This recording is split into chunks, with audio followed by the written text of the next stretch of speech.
Nos últimos dias, uma frase voltou a circular nos corredores do poder internacional. Uma daquelas frases que nunca são ditas por acaso. Todas as opções estão sobre a mesa. Ela veio dos Estados Unidos. Veio acompanhada de comunicados oficiais, movimentações estratégicas e da afirmação de que as Forças Armadas americanas estão acompanhando a situação no Irã de forma muito próxima. Quando essa frase aparece, ela nunca fala apenas do presente. Ela carrega a memória histórica, carrega guerras passadas, intervenções mal resolvidas, alianças rompidas e consequências que ainda ecoam. E do outro lado, a resposta iraniana foi igualmente direta. O presidente do Irã afirmou que qualquer tentativa de interferência externa está condenada ao fracasso e que o país está preparado para resistir. Não foi uma resposta emocional, foi uma mensagem estratégica. Esse tipo de troca não é nova. Ela acontece há décadas, em diferentes intensidades, com diferentes presidentes, diferentes contextos internacionais. Mas toda vez que ela reaparece, o mundo Para entender o Irã, é preciso abandonar a ideia de que estamos lidando com um Estado recente ou artificial. O Irã nasce como Pérsia, e a Pérsia não foi apenas um país, foi um conceito de poder. Estamos falando de um dos primeiros grandes impérios organizados da história. Administração territorial, diversidade cultural, infraestrutura, moeda, rotas comerciais. Isso cria algo que atravessa séculos, uma consciência histórica de centralidade. O Irã não se enxerga como coadjuvante da história, ele se enxerga como ator. E isso muda completamente a forma como o país reage a pressões externas. Agora assome isso à geografia. O Irã está espremido em uma das regiões mais sensíveis do planeta. Faz fronteira com países instáveis, regiões em conflito e zonas de influência disputadas. E controla, direta ou indiretamente, o acesso ao Estreito de Hormuz, um gargalo por onde passa uma parcela gigantesca do petróleo que abastece o mundo. Não é exagero dizer que a estabilidade econômica global passa por aquele ponto. Isso significa que qualquer crise no Irã não fica no Irã. Ela se espalha. Mercados reagem, moedas oscilam, preços de energia sobem, governos recalculam. Por isso, ao longo da história moderna, o Irã nunca foi ignorado pelas grandes potências. Ele foi cortejado, pressionado, influenciado e, em alguns momentos, diretamente interferido. Não por acaso, mas por necessidade estratégica. Esse é um ponto central do tabuleiro global. Os países não recebem atenção por virtude moral. Recebem atenção por posição. E a posição do Irã é tão estratégica que qualquer mudança interna ou externa sempre desperta interesse global. Isso ajuda a explicar por que o país desenvolveu, ao longo do tempo, uma obsessão com soberania, autonomia e capacidade de dissuasão. Antes mesmo do regime atual, o Irã já sabia de uma coisa: quem ocupa esse espaço no mundo não pode ser ingênua. Essa combinação, memória imperial, posição geográfica sensível e histórico de interferências, criou o terreno perfeito para tudo o que viria depois. E é exatamente aí que a história começa a acelerar. Antes de continuar, uma pausa rápida. Se esse episódio está te ajudando a entender o Irã além da manchete, vale seguir o tabuleiro global. Aqui a gente não discute países como rótulos, mas como peças reais de um jogo que afeta o mundo inteiro. Quando falamos da monarquia Pahlavi, é comum cair em dois extremos: ou romantizar um Irã moderno, aberto e progressista, ou reduzir o período a um regime autoritário sustentado pelo Ocidente. A realidade é mais complexa e mais interessante. O projeto do Shah Mohammed Reza Pahlavi era claro: transformar o Irã numa potência regional moderna, centralizada, eficiente e respeitada internacionalmente. Para isso, ele apostou em industrialização acelerada, urbanização, expansão da educação e uma aproximação intensa com o Ocidente. E, do ponto de vista econômico, houve avanços reais: infraestrutura, crescimento do PIB, aumento da renda urbana, fortalecimento do Estado Central. O petróleo financiava esse projeto, e financiava rápido. Mas modernização acelerada costuma gerar assimetrias profundas. Enquanto Teherã e outras grandes cidades se transformavam, vastas regiões do país permaneciam à margem. E mais do que uma desigualdade econômica, surgia uma fratura cultural. O Estado passava a ditar costumes, comportamentos, vestimentas, referências culturais, muitas vezes em choque direto com tradições religiosas e comunitárias profundamente enraizadas. Para uma parte da população, aquilo era progresso. Para outra, era imposição. Além disso, o regime se sustentava em forte repressão política. A polícia secreta, a censura e a perseguição a opositores criavam um ambiente onde discordar era perigoso. A instabilidade vinha mais do medo do que do consenso. E aqui surge uma contradição central. O Irã se modernizava por fora, mas não democratizava por dentro. O poder se concentrava no topo, e qualquer contestação era interpretada como uma ameaça existencial ao Estado. Assim, esse modelo funcionou enquanto o crescimento mascarava as tensões. Mas ele plantou as sementes de algo inevitável. Uma oposição diversa, silenciosa, ressentida e cada vez mais organizada. Se existe um evento que marca o inconsciente político do Irã moderno, ele acontece em 1953. E o nome central dessa história é Mohammad Mossadegh. Mossadegh era um nacionalista, não um revolucionário religioso, não um comunista radical. Ele defendia algo simples e explosivo, que o petróleo iraniano deveria servir aos interesses do Irã. Na época, grande parte da exploração estava nas mãos de empresas britânicas. Quando Mossadegh anuncia a nacionalização, ele toca no nervo do sistema internacional do pós-guerra. A resposta não vem em forma de invasão, vem em forma de articulação política, econômica e psicológica. Um golpe é organizado, com apoio externo, que derruba Mossadegh e fortalece o poder do Shah. Esse momento cria uma ferida profunda, porque, aos olhos de muitos iranianos, ficou claro que soberania tinha limites, e que esses limites eram impostos de fora. A partir daí, qualquer discurso de autonomia passa a carregar um peso emocional enorme. Não se trata apenas de política externa, trata-se de dignidade nacional. Esse trauma vai moldar gerações. Ele alimenta a desconfiança permanente em relação ao Ocidente. Ele legitima, aos olhos de parte da população, regimes fortes, centralizados e desconfiados.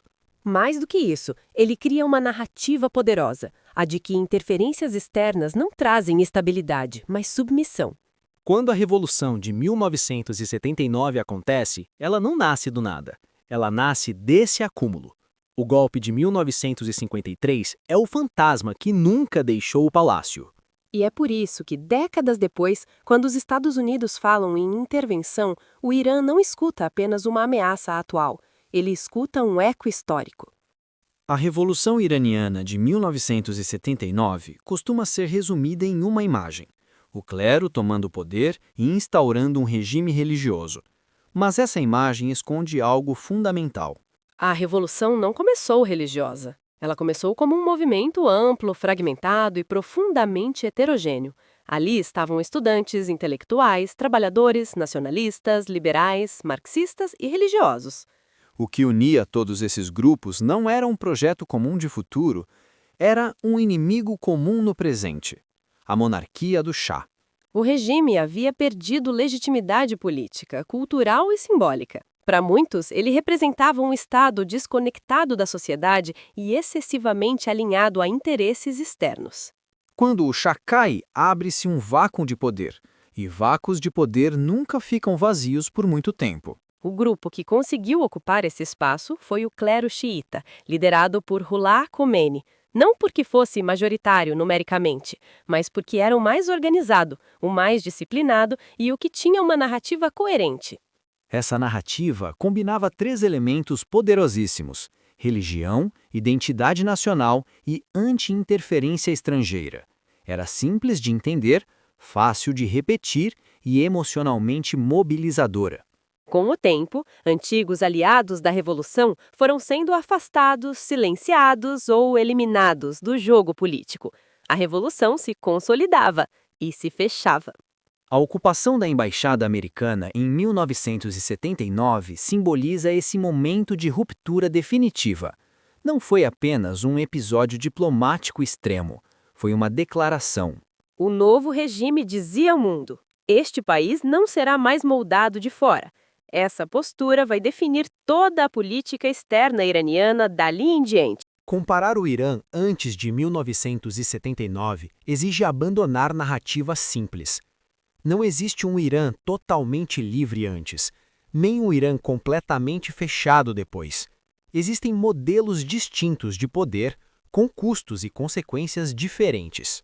Sob a monarquia, havia maior abertura cultural em centros urbanos, especialmente entre as elites.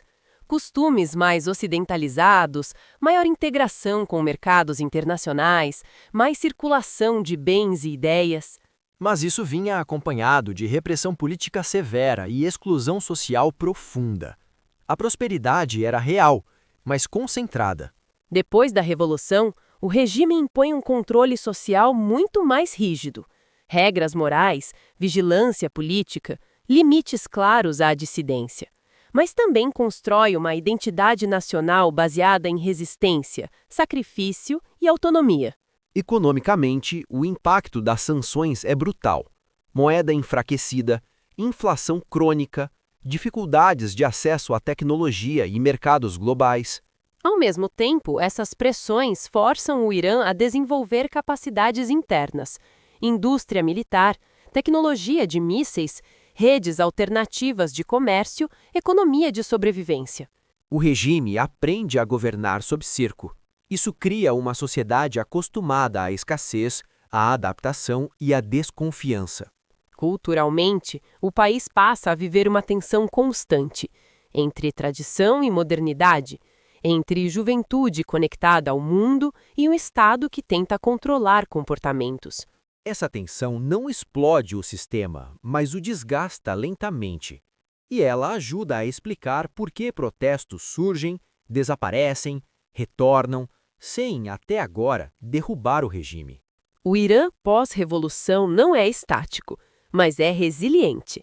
E essa resiliência nasce justamente da combinação entre ideologia, aparato estatal e memória histórica. Quando o mundo olha para o Irã e vê apenas repressão ou apenas resistência, perde o essencial. O Irã é um país em permanente estado de fricção interna e em constante alerta externo. Para entender o Irã no tabuleiro atual, é preciso abandonar a ideia clássica de poder baseada apenas em tanques, aviões e porta-aviões.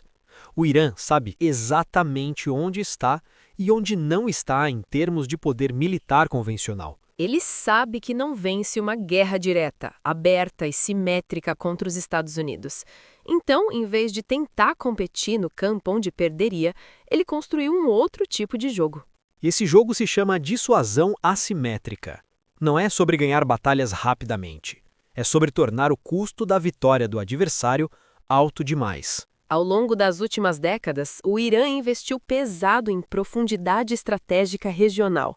Isso significa criar, apoiar e influenciar atores fora de suas fronteiras que possam responder por ele, direta ou indiretamente. Hezbollah no Líbano, grupos armados no Iraque, influência decisiva na Síria, presença indireta no Iêmen. Cada um desses pontos funciona como uma camada de defesa avançada. Na prática, isso cria um dilema para qualquer potência que pense em atacar o Irã. Não existe um fronte único. Um ataque não gera uma resposta centralizada, gera múltiplos focos de instabilidade. Além disso, o Irã investiu em capacidades que não chamam a atenção visual, mas mudam o jogo. Mísseis de curto e médio alcance, drones, guerra eletrônica, cibernética, tudo pensado para compensar inferioridades convencionais. Essa arquitetura estratégica tem um objetivo claro: convencer o adversário de que o primeiro ataque pode até ser fácil, mas o depois será caro, longo e politicamente custoso. E aqui entra um ponto essencial. O Irã não precisa vencer. Ele só precisa não perder rápido. Tempo, nesse tipo de estratégia, é uma arma. Essa lógica transforma o Irã numa peça extremamente sensível do tabuleiro. Pressioná-lo demais não o quebra, ele espalha a pressão. Quando se fala em intervenção, muita gente imagina automaticamente tropas no chão. Mas no mundo real, intervir é muito mais amplo e muito mais sofisticado. No caso do Irã, uma intervenção direta e total é justamente o cenário que os Estados Unidos mais evitam, porque conhecem o custo. Então, historicamente, a entrada no tabuleiro tende a acontecer por camadas. A primeira forma é a intervenção simbólico-militar. Ataques limitados, cirúrgicos, com objetivos específicos. O recado não é conquistar território, é sinalizar poder. Mas esse tipo de ação carrega um risco enorme. O adversário decide se aceita o sinal, ou se responde para não parecer fraco. A segunda forma é a guerra invisível.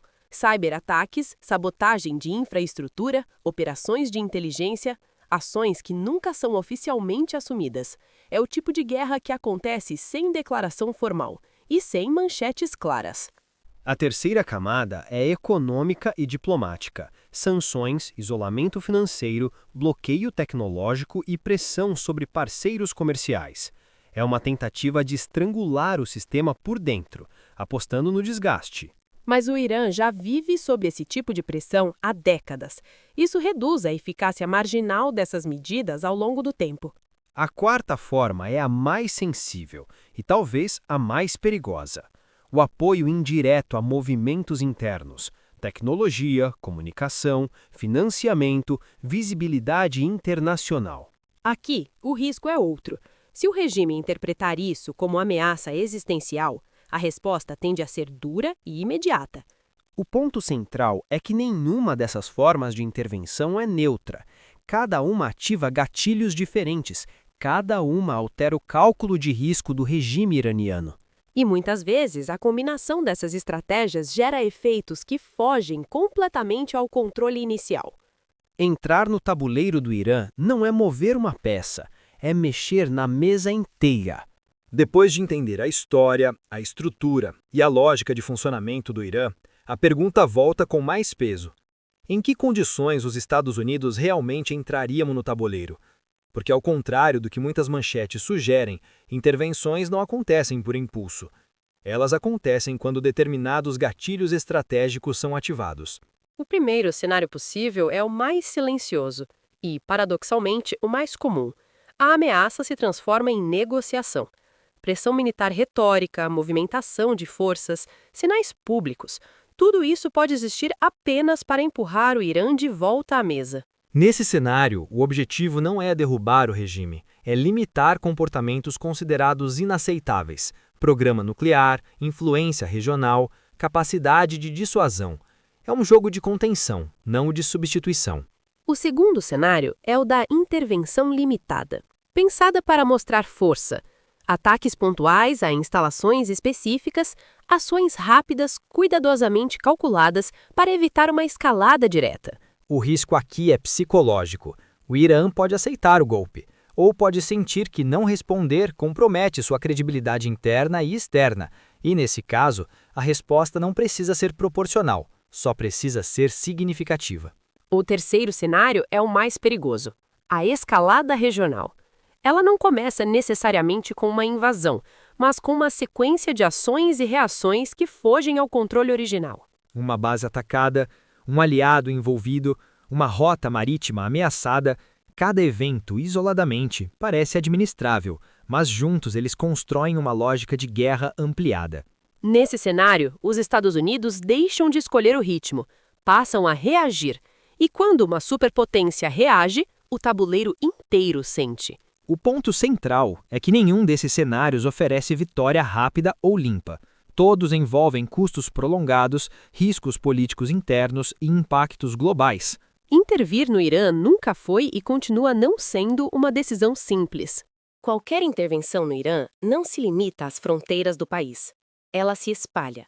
E o primeiro impacto costuma ser econômico. O Estreito de Hormuz volta imediatamente ao centro das atenções. Mesmo a ameaça de interrupção já é suficiente para elevar preços de energia, pressionar cadeias produtivas e alimentar a inflação global. Países importadores sofrem, mercados entram em modo defensivo, governos recalculam políticas. Mas o impacto não é só econômico, há uma reorganização geopolítica. Rússia e China observam, calculam e ajustam suas próprias estratégias. Uma intervenção americana no Irã tende a acelerar movimentos de multipolaridade. Além disso, há o efeito regional.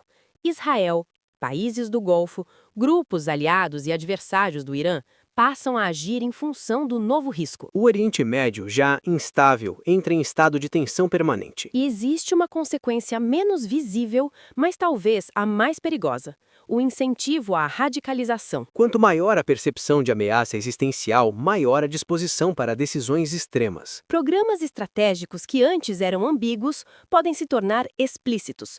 Linhas antes negociáveis se tornam inegociáveis. No filme, a pergunta não é apenas se os Estados Unidos têm capacidade de intervir. Eles têm. A pergunta real é se alguém consegue controlar as consequências disso. Porque no tabuleiro global existem peças que, quando pressionadas, não caem.